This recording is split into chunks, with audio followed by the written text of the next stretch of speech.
Hello, स्वागत है आप सभी का एक बार फिर से सक्षम फैन क्लब में।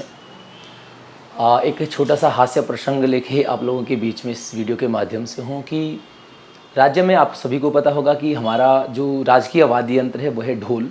और ढोल एक ऐसा वाद्य यंत्र है जो कि मनुष्य जीवन के सभी संस्कारों में, यानी जन्म से लेकर और आपका मृत्यु तक के सभी संस्कारों में क्या है आपका शामिल होने वाला वाद्य यंत्र मिलता है।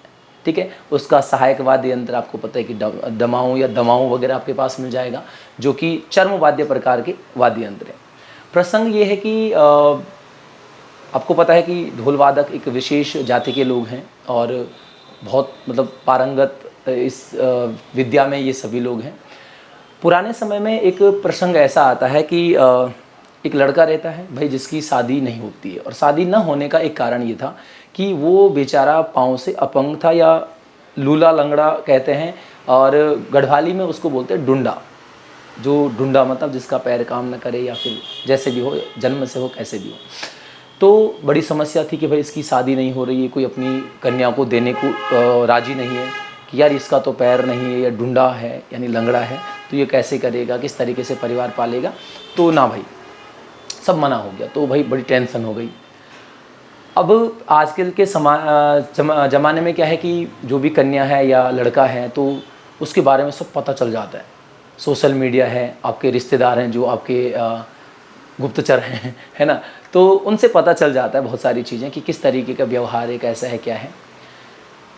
नहीं है कुछ तो सोशल मीडिया, भाई इंस्टाग्राम पे देख लो कि अगर व्यक्ति नाच गा भी रहा है तो चलो हाथ पाँव तो कम से कम सलामत है, है ना। तो पुराने समय में ऐसा नहीं होता था।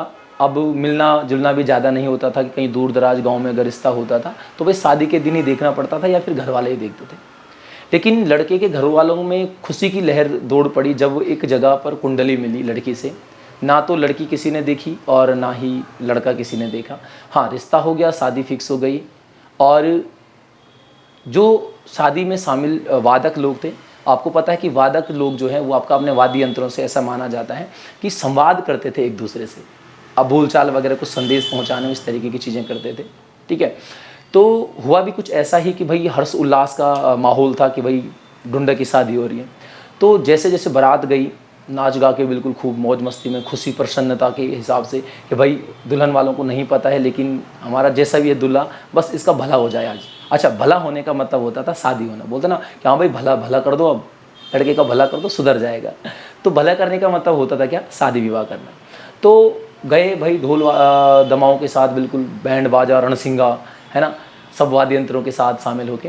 तो जैसे दुल्हन के गांव के नीचे बारात पहुंची तो दूल्हे पक्ष के जो ढोल वादक हैं या वादक हैं वो प्रसन्नता में ताल बजा रहे हैं।